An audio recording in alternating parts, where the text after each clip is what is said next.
আসসালামু আলাইকুম। আশা করি সবাই ভালো আছেন এবং আল্লাহর রহমতে আমিও ভালো আছি। তো আজকে আমরা কোনো প্রি ম্যাচ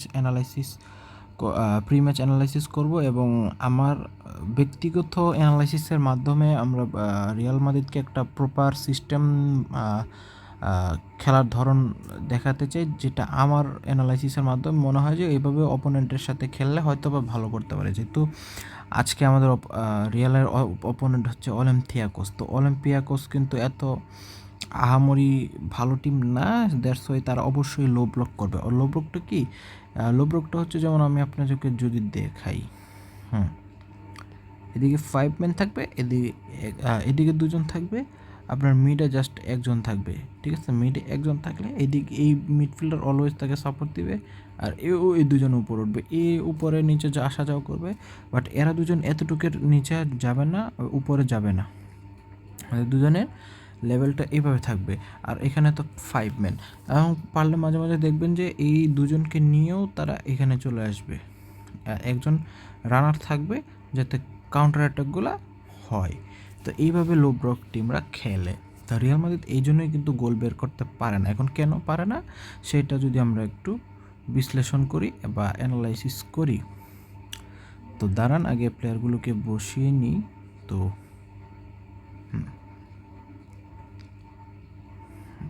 ভালভার্দে এবং আমাদের হচ্ছে মানে ভিনি এবং এমবাপ্পে। আচ্ছা,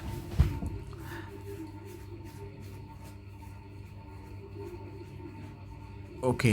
তো আমরা যেভাবে রিয়াল মাদ্রিদ যেভাবে খেলতে পারে, আমরা যদি এটা দেখাইতে চাই বা বলতে চাই, সেটা হচ্ছে রিয়ালের এগেনস্টে যেহেতু সব টিম লো ব্লক করে বা একটু বড় দলের এগেনস্টে ছোটো দলের লো ব্লকই করে, তো লো ব্লক ভাঙতে হলে আমাদের এক্সট্রা ফরওয়ার্ড নিয়ে খেলার প্রয়োজন আছে। অবশ্যই আমাদের এই ফরমেশন নিলে হবে না, আমাদের নিতে হবে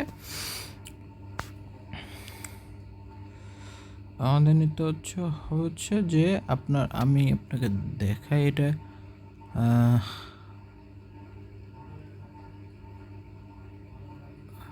আমাদের নিতে হবে এই ফরমেশনটা। Okay, this is simply wow formation. কারণ আমি আপনাকে দেখাই যে এই ফরমেশনটা কেন রিয়েলের সাথে যায়। ঠিক আছে, তো প্লেয়ারগুলো একটু চেঞ্জ করে নিই। ঠিক আছে, ওকে ওকে। এই যে দেখেন এখানে এভাবে, এখন আমার অ্যানালাইসিসের দিক থেকে আমার মনে হয় যে ভিনিসিয়াস তো লেফট উইংয়ে আছে এবং গুলারকে রাইট উইংয়ে খেলানো যায়। যদি ব্রাহিম দিয়াসকে খেলায় তাহলে আরও বেটার। তবে আমরা যদি দেখি, আমরা একটু ওয়াইডিশভাবে বেলিংহামরা রাখবো, বেলিংহাম ওয়াইডিশ থাকবে, বালবার্দেও ওয়াইডিশ, কামাভিঙ্গা একটু উপরে, আর ট্রেনকে আমরা মিডে রাখছি, বাট ট্রেন হয়তো বা রাইট ব্যাক স্টার্ট করবে উচিত। তো এইভাবে যদি রিয়াল মাদ্রিদ খেলে, তো লো ব্লকের এগেনস্টে আপনার কাজ করতে হবে কি, যে অপোনেন্ট যখন আপনার এদিকে হাফে বল নিয়ে আসবে, ফর এক্সাম্পল অপোনেন্ট এইখানে আসছে বল নিয়ে, আপনার তখন কি করতে হবে, যখন অপোনেন্ট এইভাবে আসবে, তখন এই দুই সিবি থেকে একজনকে উপরে একজনকে উপরে চলে যেতে হবে, একজনকে ইনস্টেন্ট নিচে নামতে হবে। মানে হয় কামাবিঙ্গাকে নিচে নামতে হবে, আর না হলে এই দুজনের থেকে একজনকে নামতে হবে। ঠিক আছে, আর যদি এসেন্সিও রাফ ট্যাকেল না করে তাহলে প্রবলেম হয়ে যেতে পারে। এবং এবং আমি ব্যক্তিগতভাবে চাই যে আমার অ্যানালাইসিসে মনে হয় যে ক্যারিয়ার যখন উপরে স্ক্রল ব্যাক করবে এইদিকে এই সাইডটাতে, তখন আমি মনে করি এই ভিনির কাছে পাস দিতে হবে, বা এখানে বেলিংহাম থাকবে। এখন বেলিংহাম কিন্তু ওয়াইডিশ প্লেয়ার, বেলিংহাম হোল প্লেয়ার স্টাইলের প্লেয়ার, তো সে অবশ্যই এখানে সুইচ করবে। এমবাপ্পেও এখানে সুইচ করতে পারে, বেলিংহাম এখানে সুইচ করতে পারে। এভাবে এদের দুজনের সুইচ করার প্রয়োজনীয়তা আছে। এরা দুজন যদি ঠিকঠাকভাবে সুইচ করতে পারে, তাহলে অবশ্যই অপোনেন্ট একটা ক্লিয়ার মানে সন্দেহের মধ্যে পড়ে যাবে যে কাকে তারা মার্ক করবে। এটা একটা হতে পারে। আর একটা হতে পারে যে আমরা একটু যদি দেখাই যে এখানে মনে করেন আমরা একটা প্লেয়ারকে ধরে নিলাম,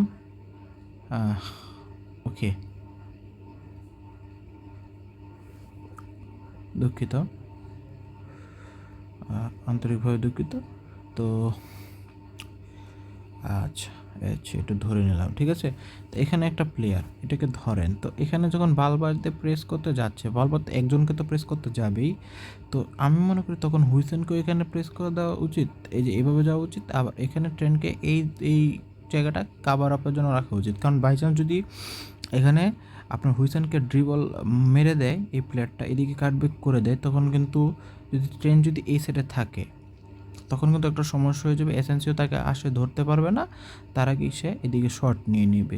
তো এই ক্ষেত্রে যখন এইরকম সিচুয়েশন থাকবে অপোনেন্টের কাছে, বলটা এখানে সে আপনার আপনার সুইং করে ড্রিবল করে ঢুকে পড়তেই পারে। তো অপোনেন্টের কাছে যখন এইরকম বল, যখন আপনার দুইটা প্লেয়ার সামনে পিছনে আসে, তখন অপোনেন্ট অবশ্যই একটা ড্রিবল অ্যাটাক নেবে। তো তখন আপনার হুইসেন ট্যাকেল জিততেও পারে। যদি হুইসেন ট্যাকেল জিতে তাহলে ভালো, আর যদি না জিতে তাহলে ট্রেনকে এই জায়গাটা কাভার দিতে হবে। যদি কাভারটা দিতে পারে তখন কিন্তু দেখেনি যে অপোনেন্ট কিন্তু চাইলেও এখন বলটা নিয়ে যেতে পারবে না, কারণ তার পিছনে বালবার দেওয়া আছে এবং সামনে হুইসেন এবং আপনার ট্রেন। তো এই তিনজন তো ঘোড়ার ঘাস কাটবে না, এই তিনজন তো অবশ্যই তাকে বলটা নিতে চেষ্টা করবে। অপোনেন্ট তারপরে কী করবে জানেন, ব্যাক পাস দিবে। তো এভাবেই রিয়াল কাউন্টার অ্যাটাক থেকে বাঁচতে পারে। আচ্ছা, তারপরে আসেন অন্য বিষয়। এখন হচ্ছে যে রিয়াল কীভাবে অ্যাটাক করতে পারে। তো রিয়ালের অ্যাটাকিং সাইডটা যদি আমি বলি, রিয়াল যেভাবে অ্যাটাক করতে পারে সেটা হচ্ছে রিয়াল মাদ্রিদকে অ্যাটাক করতে হবে আপনার মনে করেন আপনার এখানে। আচ্ছা, আমরা এখানে বসাই দিই জায়গা মতো। ওকে, তো ক্যারারাসকে উপরে ওভারল্যাপ করতে হবে এবং ক্যারারাসের ওভারল্যাপটা রাউল এসেন্সিও এইদিকে চলে আসবে এবং আপনার চলে আসতে হবে। এবং হুইসেন তো এই জায়গাটাতে আছে, হুইসেন তো এখানে আছেই, তাই না? হুইসেন মাঝে মাঝে সুযোগ পেলে এখান থেকে একটা লং থ্রো দেওয়ার চেষ্টা করবে এমবাপ্পের দিকে বা ভিনির দিকে বা গোলারের দিকে বা যেই থাকে রাইট উইংয়ে তাকে। তবে হুইসেনকে আমি মনে করি যে এখানে উপরে যাওয়া উচিত না। আমার অ্যানালাইসিসের দিক থেকে হুইসেন এতটুকু জায়গাটা কাভার করা উচিত যেখানে মানে কোর্তুয়ার থেকে একটু ডিস্টেন্স, একটু হাই লাইন। আর এদিকে কিন্তু ট্রেন্টও উপরে উপরে ওঠার মতো সিবি, যদি ট্রেন্ট উপরে চলে যায় তাহলে সে এইভাবে থাকতে পারে।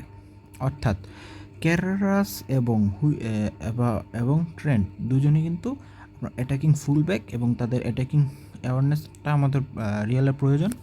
তো এই দুজনকে আপনার লম্বা একটা স্কেল কাভার করতে হবে, কারণ তারা যদি এইভাবে না থাকে তাহলে তারা ইনস্ট্যান্ট কুইক কাউন্টার হলে অনেক বড় সড় সমস্যায় পড়ে যেতে পারে। ঠিক আছে, তো আমার কাছে এটাই মনে হয়। এবং এভাবে হলে যে আপনার তারা ইনস্ট্যান্ট কুইক কাউন্টার থেকে প্রতিরোধ করতে পারে। এটা তো বললাম হচ্ছে আপনার ইনস্ট্যান্ট কুইক কাউন্টার থেকে প্রতিরোধ করার। ঠিক আছে, তো এখন আমরা বলি অন্য বিষয়। এখন বলি যে রিয়াল কীভাবে অ্যাটাক করতে পারে প্রপারলি এবং কীভাবে রেজাল্ট বের করতে পারে সেটা। ওকে, রিয়ালে আমি যেটা বললাম আগে যে অ্যাটাকের সময় এভাবে চলে যেতে হবে। ঠিক আছে, এই যে এখন দেখেন এই যে তো কত ব্যালেন্সড একটা টিম হয়। আপনার ভিনি এমবাপ্পের অলরেডি সুইচ করতেছে, ভিনি এমবাপ্পে সুইচ করতেছে, বেলিংহামের সাথে সুইচ করতেছে ভিনি।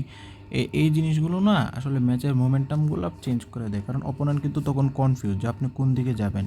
অপোনেন্ট আপনাকে ভিনি এদিকে আছে দেখে এদিকে একজন সেট করবে, আবার বেলিংহাম যখন আপনার হঠাৎ করে সুইচ করবে তখন কিন্তু তারা দিশেহারা রয়ে যাবে।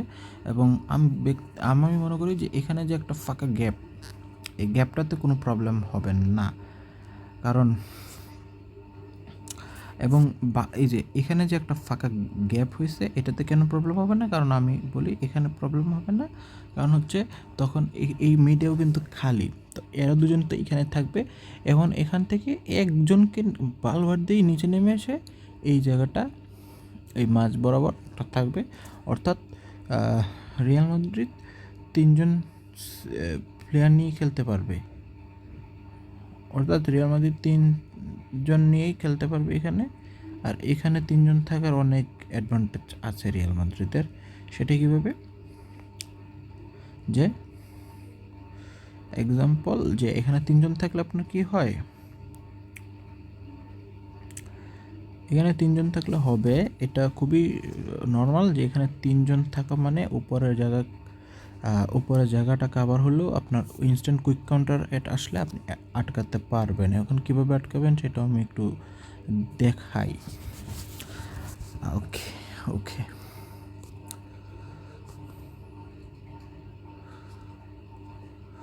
ওকে এমন একটা সিনারিও, উপরে 3জন সুইচ করতেছে এবং কামাবিঙ্গা আপনার এখানে একজন অ্যাটাকিং মিটে আছে, ট্রেন্ড কিন্তু চাইলে উপরে চলে যেতেই পারে। আচ্ছা, এরকম একটা সিচুয়েশনে আছে যখন বালবারদের নিচে, ঠিক আছে? তো বালবারদের নিচে থাকার কারণে যেটা হবে যে আমি যদি আবারও দেখাই আপনাদেরকে ওইভাবে, এখানে মনে করেন যে দুটো প্লেয়ার, 3টা প্লেয়ার, ঠিক আছে? 3টা প্লেয়ার এবং বল। আচ্ছা ওকে, এখন দেখেন এই প্লেয়ারটার কাছে যখন বল, তখন বালবার্দে তো এই শেপে আছে, বালবার্দে একে প্রেস করতে যাবে এবং এবং উপর থেকে কামাবিঙ্গা তাকে একটা সাপোর্ট দিবে, ঠিক আছে? তো এখন আপনার বলতে পারে তাকে পাস দিবে। এখন এই ধরনের সিচুয়েশনে, এই টাইপের সিচুয়েশনে আমরা বুঝতেই পারছি যে এখানে এই অপোনেন্ট আপনার কী করবে, অপোনেন্ট ডেফিনেটলি বলটাকে তার পাশে 2 টিমমেটের একজনকে দিয়ে দেওয়ার ট্রাই করবে। কারণ ওয়াই নট, কারণ সে বুঝতে পারতেছে যে তার কাছে বলটা থাকবে না, সে অবশ্যই দিয়ে দেওয়ার চেষ্টা করবে এবং এটাই খুবই স্বাভাবিক। এবং যদি আপনি ফুটবল বোঝেন তাহলে এটা আপনি বুঝতে পারবেন। তো এখন এসেনসিও, ক্যারেরাস তো এখানে আসে, ক্যারেরাস তখন একটু স্ক্রল ব্যাক করবে এবং ট্রেন্টও স্ক্রল ব্যাক করবে, মানে নিচের দিকে নামবে এবং এসেনসিও এদিকে চলে আসবে এবং এইখানটাতে 2জন এবং হুইসেন চলে আসবে আর একটু এইদিকে এবং এই যে ট্রেন্ট এদিকে। এখন ট্রেন্ট থাকবে এই সাইডটাতে, উপরের এই সাইডটাতে। এখন দেখেন এভাবে ডিফেন্স করলে কি হবে, যে এভাবে ডিফেন্স করার বেনিফিট কি, যখন এখানে পাস যদি অপোনেন্ট এই 2জন তার 2জন টিমমেটকে পাস দেয়, তো দেন ফর এক্সাম্পল বলটা এই প্লেয়ারকে দিয়ে দিল, তো এই প্লেয়ারের কাছে দিয়ে দিল, তারপর সে এই প্লেয়ারটা বলটা কার কাছে দিবে, তাকে আবার ওইদিকে ব্যাক পাস দিতে হবে। তো ব্যাক পাসের সুবিধা অবশ্যই রিয়াল মাদ্রিদ নিতে পারবে এবং ইনস্ট্যান্ট কুইক কাউন্টার। তারপর দেখেন এখানে অপোনেন্টের আরও প্লেয়ার থাকতে পারে, তো ওইখানে কী করণীয় ওটা আমি এখন দেখাচ্ছি, দাঁড়ান। ওকে, তো যেটা করতে পারে অপোনেন্ট, যে এখানে মনে করেন আরও, ওকে এখানে ওকে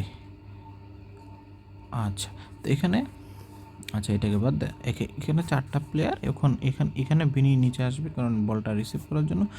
জেনারেলি এমবাপ্পে স্ট্রাইকিং চলে যাবে যেহেতু তারা সুইচের মধ্যে আছে এবং এমবাপ্পে ডি বক্সের এইদিকে গোলার নিচে নামবে কারণ বলটা রিসিভের জন্য।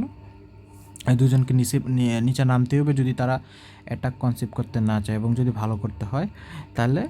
তারপর দেখেন বলটা যদি রিয়াল মাদ্রিদ পায়, রিয়াল মাদ্রিদ তখন ইনস্ট্যান্ট বিনিকে দিতে পারতেছে কারণ একটা স্পেস আছে, এই স্পেসটা থাকবেই। এবং রিয়াল মাদ্রিদ যখন এই ধরনের সিচুয়েশন আপনার, তখন বালবার্দে একটা লং থ্রো দিতে পারে।